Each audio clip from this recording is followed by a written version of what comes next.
आदरणीय अध्यक्ष जी, कुछ लोग अपने लिए, अपने परिवार के लिए बहुत कुछ तबाह करने पर लगे हुए हैं।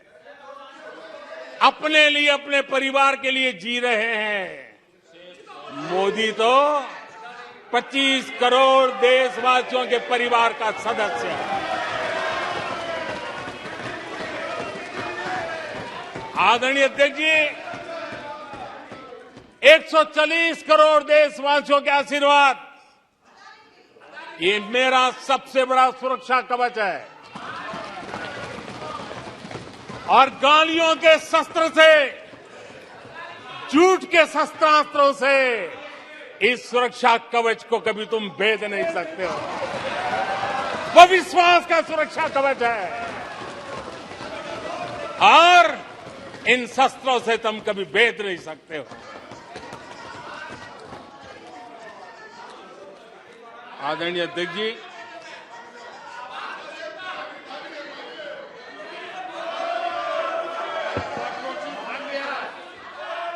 आने सदस्य प्लीज। नहीं, ये तरीका उचित नहीं है आपका। कोई तरीका उचित नहीं है।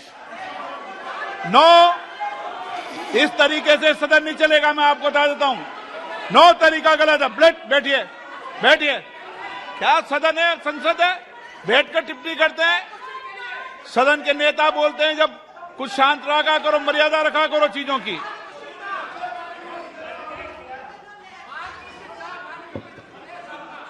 आदरणीय अध्यक्ष जी, हमारी सरकार कुछ बातों के लिए प्रतिबद्ध है। समाज के वंचित वर्ग को वरीयता, उस संकल्प को लेकर के हम जी रहे हैं, उस संकल्प को लेकर के चल रहे हैं। दशकों तक दलित, पिछड़े, आदिवासी जिस हालत में उनको छोड़ दिया गया था, वो सुधार नहीं आया जो संविधान निर्माताओं ने सोचा था, जो संविधान निर्माताओं ने निर्दिष्ट किया था। 2014 के बाद गरीब कल्याण योजनाओं का सर्वाधिक लाभ मेरे इन्हीं परिवारों को मिला है। दलित, पिछड़ों, आदिवासी की बस्तियों में पहली बार, मानिए थे कि पहली बार बिजली पहुंची है। मीलों तक पानी के लिए जाना पड़ता था, पहली बार नल से जल पहुंच रहा है। इन परिवारों में पहुंच रहा है। माननीय अध्यक्ष जी, अनेक परिवार, कोटि कोटि परिवार पहली बार पक्के घर में आज जा पाए हैं, वहां रह पाए हैं। आदरणीय अध्यक्ष जी, जो बस्तियां आपने छोड़ दी थी, आपके लिए चुनाव के समय ही जिसकी याद आती थी, आज सड़क हो, बिजली हो, पानी हो, इतना ही नहीं 4G कनेक्टिविटी भी वहां पहुंच रही है। आदरणीय अध्यक्ष जी, पूरा देश गौरव कर रहा है। आज एक आदिवासी राष्ट्रपति के रूप में जब देखते हैं, पूरा देश गौरवगान कर रहा है। आज देश में आदि जाति समूह के नर नारी, जिन्होंने मातृभूमि के लिए जीवन तर्पण कर दिए, आजादी के जंग का नेतृत्व किया, उनका पुण्य स्मरण आज हो रहा है और हमारे आदिवासियों का गौरव दिवस मनाया जा रहा है। और हमें गर्व है कि ऐसी महान हमारे आदिवासी परंपरा के प्रतिनिधि के रूप में एक महिला देश का नेतृत्व कर रही है, राष्ट्रपति के रूप में काम कर रही है। हमने उनका हक दिया है। आदरणीय जी,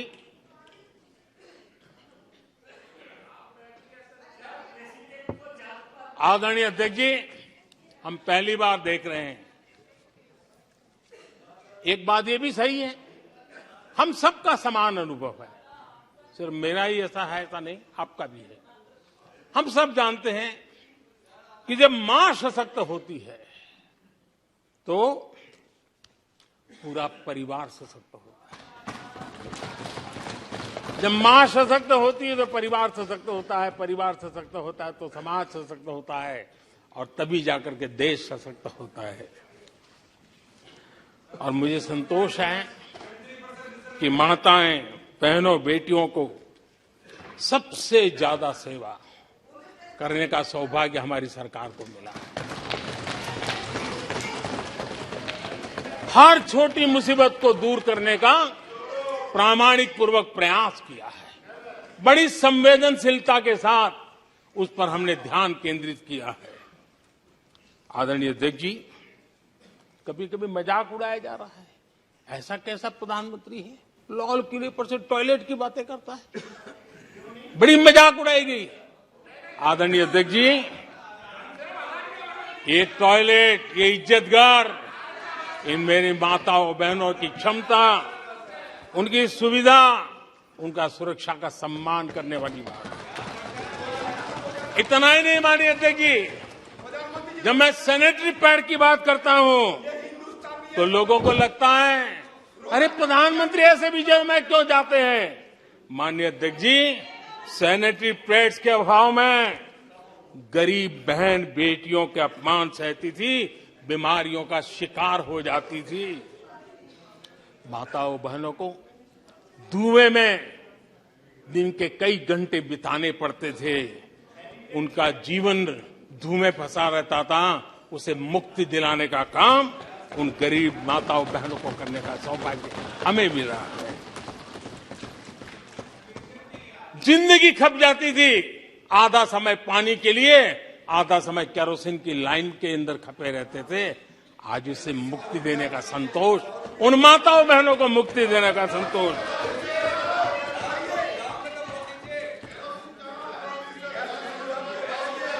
माननीय अध्यक्ष जी, जो पहले चलता था, अगर वैसा ही हम चलने देते, शायद कोई हमें सवाल भी नहीं पूछता कि मोदी जी ये क्यों नहीं किया, वो क्यों नहीं किया, क्योंकि देश को आपने ऐसी स्थिति में ला दिया था कि इससे बाहर निकल ही नहीं सकता था। वैसी निराशा में देश को झोंक कर रखा हुआ था। हमने उज्ज्वला योजना से धुएं से मुक्ति दिलाई, जल जीवन से पानी दिया, बहनों के सशक्तिकरण के लिए काम किया। 9 करोड़ बहनों को सेल्फ हेल्प ग्रुप, स्वयं सहायता समूह से जोड़ना, माइनिंग से लेकर के डिफेंस तक, आज माताओं बहनों को, बेटियों को अवसर खोल दिए हैं। ये खोलने का काम हमारी सरकार ने किया है। आदरणीय अध्यक्ष जी, इस बात को हम याद करें, वोट बैंक की राजनीति ने देश के सामर्थ्य को कभी कभी बहुत बड़ा गहरा धक्का पहुंचाया है, और उसी का परिणाम है कि देश में जो होना चाहिए, जो समय पे होना चाहिए था, उसमें काफी देर हो गई।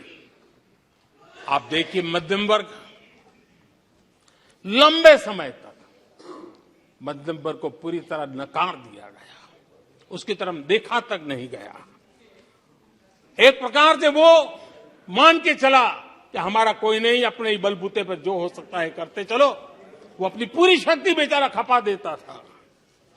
लेकिन हमारी एनडीए सरकार ने मध्यम वर्ग की ईमानदारी को पहचाना है, उन्हें सुरक्षा प्रदान की है, और आज हमारा परिश्रमी मध्यम वर्ग देश को नई ऊंचाई पर ले जा रहा है। सरकार के विभिन्न योजनाओं से मध्यम वर्ग को कितना लाभ हुआ है, माननीय अध्यक्ष जी, मैं उदाहरण देता हूं। 2014 से पहले जीबी डेटा, क्योंकि आज युग बदल चुका है, ऑनलाइन दुनिया चल रही है, हर एक के हाथ में मोबाइल पड़ा हुआ है, कुछ लोगों के जेब फटे हुए हो तो भी मोबाइल तो होता ही है। आदरणीय अध्यक्ष जी, 2014 के पहले जीबी डेटा की कीमत 250 रुपया थी। आज सिर्फ 10 रुपया। आज सिर्फ 10 रुपया। आदरणीय अध्यक्ष जी, एवरेज हमारे देश में एक नागरिक एवरेज 20 जीबी का उपयोग करता है। अगर उस हिसाब को मैं लगाऊं तो एवरेज एक व्यक्ति का 5,000 रुपया बचता है। आदरणीय अध्यक्ष जी, 5,000 रुपया बचता है। आदरणीय अध्यक्ष जी, जन औषधि स्टोर आज पूरे देश में आकर्षण का कारण बने हैं, क्योंकि मध्यम वर्ग का परिवार उसको अगर परिवार में सीनियर सिटीजन है, डायबिटीज जैसी बीमारी है, तो 1,000, 2,000, 2,500, 3,000 की दवाई हर महीना लेनी पड़ती है। जन औषधि केंद्र में जो दवाई बाजार में 100 रुपए में मिलती है, जन औषधि में 10 रुपए 20 रुपए में मिलती है। आज 20,000 करोड़ रुपया मध्यम वर्ग का जन औषधि के कारण बचा है। माननीय अध्यक्ष जी, हर मध्यम वर्गीय परिवार की एक सपना रहता है खुद का घर बने, और अर्बन इलाके में होम लोन के लिए बड़ी व्यवस्था करने का काम हमने किया। और रेरा का कानून बनाने के कारण जो कभी इस प्रकार के तत्व मध्यम वर्ग की मेहनत की कमाई को सालों तक डुबो कर रख देते थे, उसमें से मुक्ति दिला करके उसको एक नया विश्वास देने का काम हमने किया, और उसके कारण खुद का घर बनाने की उसकी सहूलियत बढ़ गई है। आदरणीय अध्यक्ष जी, हर मध्यम वर्गीय परिवार को अपने बच्चों के भविष्य के लिए, उसके उच्च शिक्षा के लिए उसके मन में रहता है, मंसूबा रहता है। वो चाहता है आज जितनी मात्रा में मेडिकल कॉलेजेस हो, इंजीनियरिंग कॉलेज हो, प्रोफेशनल कॉलेजों की संख्या बढ़ाई गई है, सीटें बढ़ाई गई हैं, उसने मध्यम वर्ग के एस्पिरेशन को बहुत उत्तम तरीके से एड्रेस किया है। उसको विश्वास होने लगा है कि उनके बच्चों का उज्जवल भविष्य निर्धारित है। आदरणीय अध्यक्ष जी, देश को आगे बढ़ाना है तो भारत को आधुनिकता की तरफ गए बिना कोई चारा नहीं, और समय की मांग है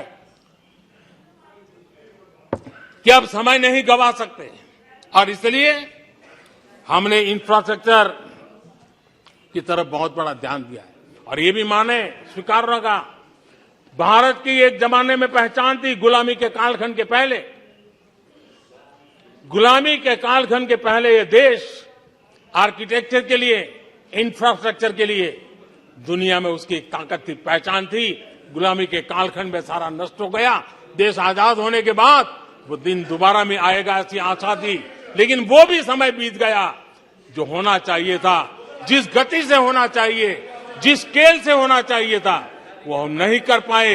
आज उसमें बहुत बड़ा बदलाव इस दशक में देखा जा रहा है।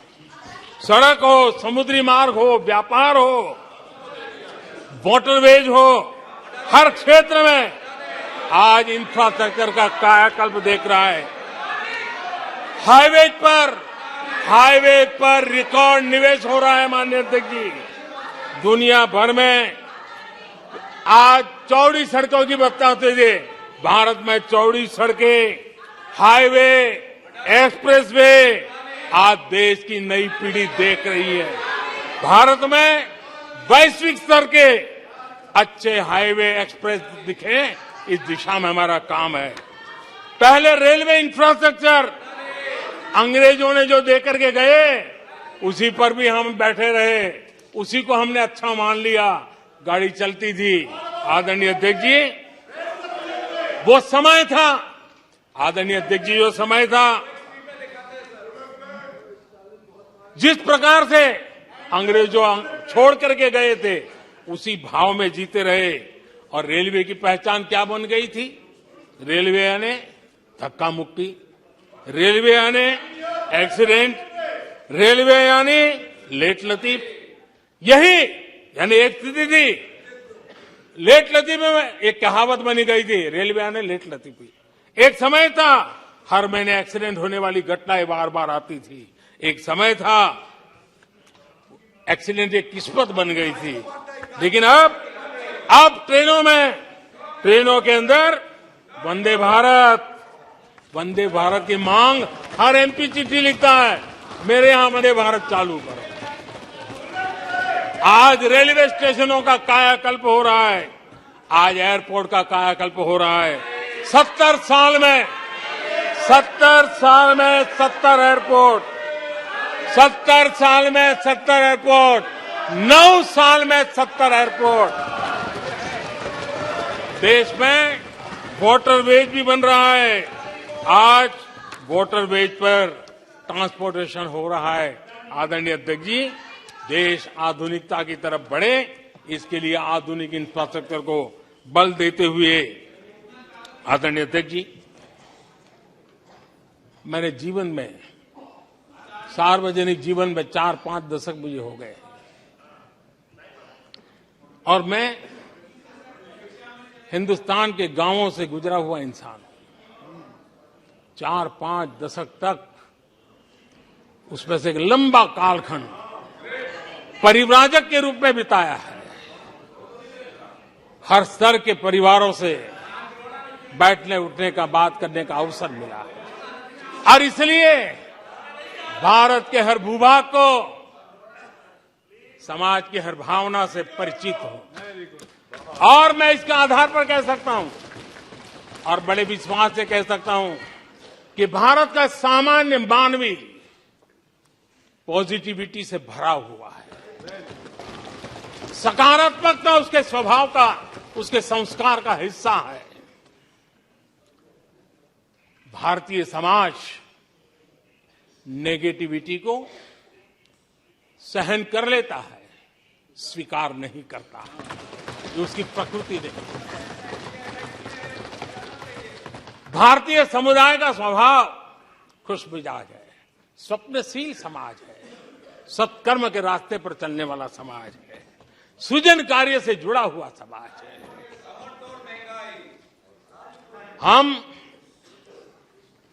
मैं आज कहना चाहूंगा, जो लोग सपने लेकर के बैठे हैं कि कभी यहां बैठते थे, फिर कभी मौका मिलेगा, ऐसे लोग जरा 50 बार सोचें, अपने तौर तरीकों पर जरा पुनर्विचार करें। लोकतंत्र में आपको भी आत्मचिंतन करने की आवश्यकता है। आधार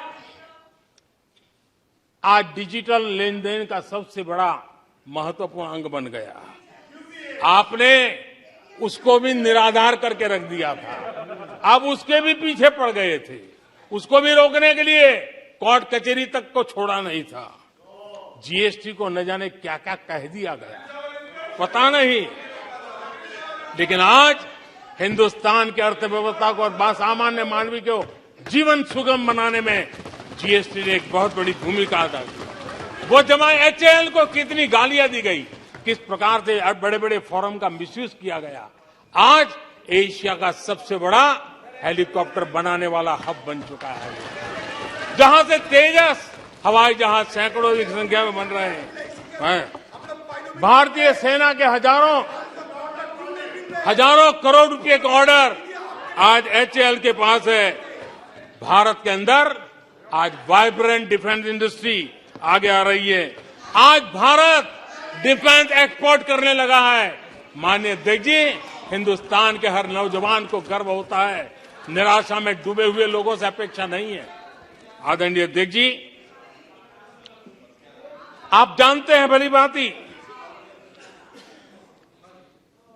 समय सिद्ध कर रहा है, जो कभी यहां बैठते थे वो वहां जाने के बाद भी फेल हुए हैं।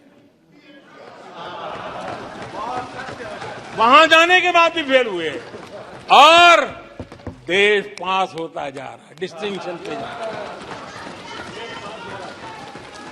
और इसलिए समय की मांग है कि आज निराशा में डूबे हुए लोग थोड़ा स्वस्थ मन रख के आत्मचिंतन करें। आदरणीय अध्यक्ष जी, यहां जम्मू कश्मीर की भी चर्चा हुई, जम्मू कश्मीर की भी चर्चा हुई, और जो अभी अभी जम्मू कश्मीर घूम कर गए उन्होंने देखा होगा कितने आन बान शान के साथ आप जम्मू कश्मीर में जा सकते, घूम सकते, फिर सकते। आदरणीय अध्यक्ष जी, पिछली शताब्दी के उत्तरार्ध में,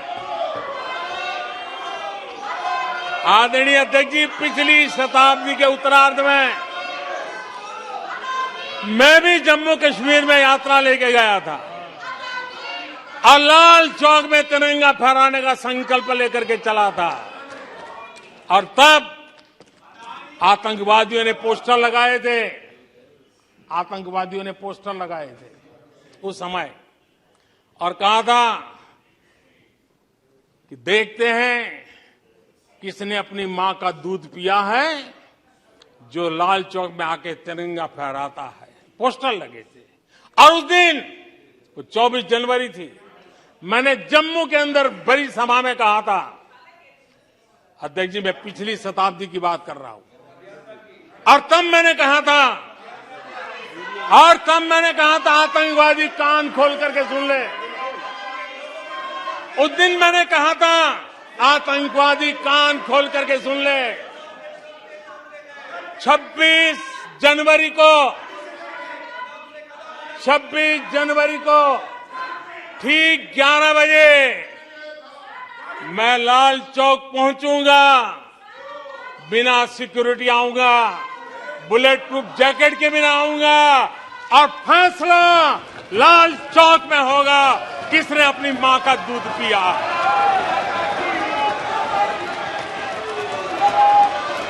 वो समय था माननीय अध्यक्ष जी। और जब श्रीनगर के लाल चौक में तिरंगा फहराया, उसके बाद मैंने मीडिया के लोग पूछने लगे, मैंने कहा था कि आमतौर पर तो 15 अगस्त और 26 जनवरी को जब भारत का तिरंगा लहराता है तो भारत के आयुध, भारत के बारूद सलामी देते हैं, आवाज करके देते हैं। मैंने कहा आज जब मैं लाल चौक के अंदर तिरंगा फहरा हूं, दुश्मन देश का बारूद भी सलामी कर रहा है, गोलियां चला रहा था, बंदूकें बम फोड़ रहा था।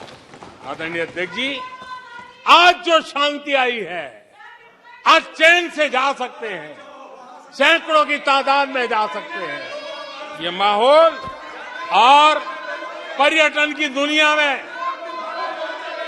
कई दशकों के बाद सारे रिकॉर्ड जम्मू कश्मीर ने तोड़े हैं। आज जम्मू कश्मीर में लोकतंत्र का उत्सव मनाया जा रहा है। आदरणीय अध्यक्ष जी,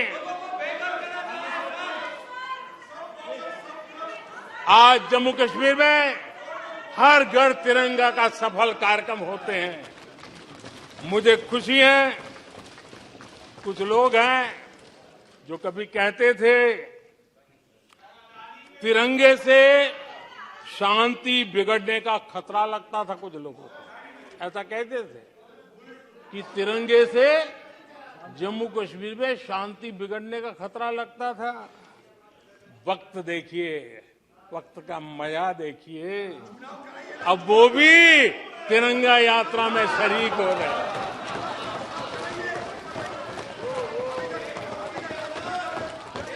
और आदरणीय अध्यक्ष जी, अखबारों में एक खबर आई थी जिसकी तरफ ध्यान नहीं गया होगा। आदरणीय अध्यक्ष जी, उसी समय अखबारों में एक खबर आई थी इसकी तरफ, क्योंकि लोग टीवी में चमकने की कोशिश में लगे थे, लेकिन उसी समय श्रीनगर के अंदर दशकों बाद थिएटर हाउसफुल चल रहे थे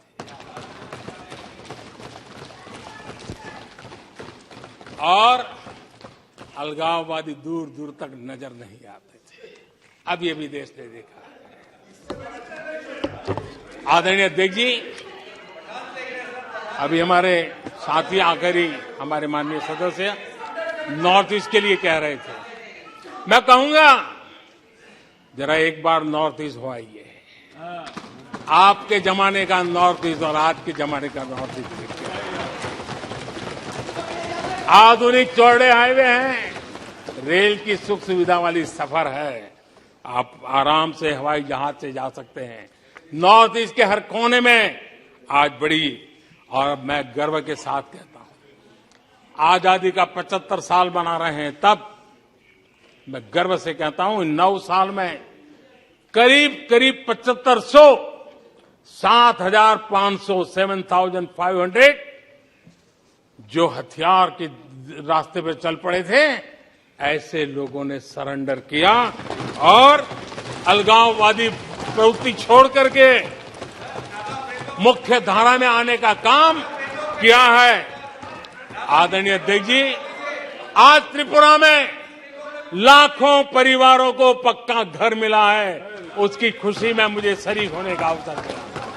जब मैंने त्रिपुरा में हीरा योजना की बात कही थी, तब मैंने कहा था हाईवे, हाईवे, रेलवे और एयरवे, ये हीरा का आज सफलतापूर्वक त्रिपुरा की धरती पर मजबूती नजर आ रही है।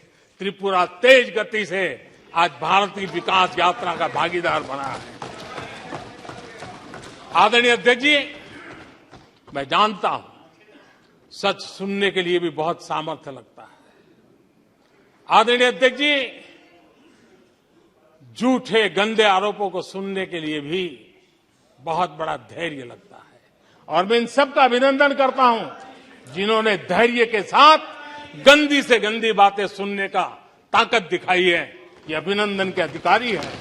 लेकिन जो सच सुनने का सामर्थ्य नहीं रखते हैं, वो कितनी निराशा की गर्त में डूब चुके होंगे, इसका देश आज सबूत देख रहा है। माननीय अध्यक्ष जी,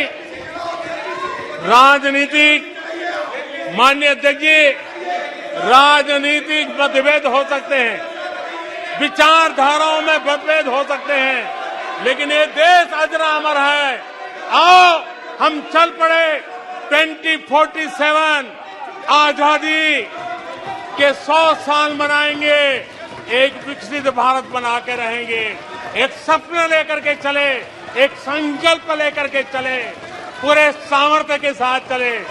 और जो लोग बार बार गांधी के नाम पर रोटी खिलाते हैं, उनको मैं कहना चाहता हूं, एक बार गांधी को पढ़ ले, एक बार महात्मा गांधी को पढ़े। महात्मा गांधी ने कहा था, अगर आप अपने कर्तव्यों को पालन करोगे तो दूसरे के अधिकारों की रक्षा उसमें निहित है। आज कर्तव्य और अधिकार के बीच में भी लड़ाई देख रहे हैं। ऐसी नासमझी शायद देश ने पहली बार देखी होगी।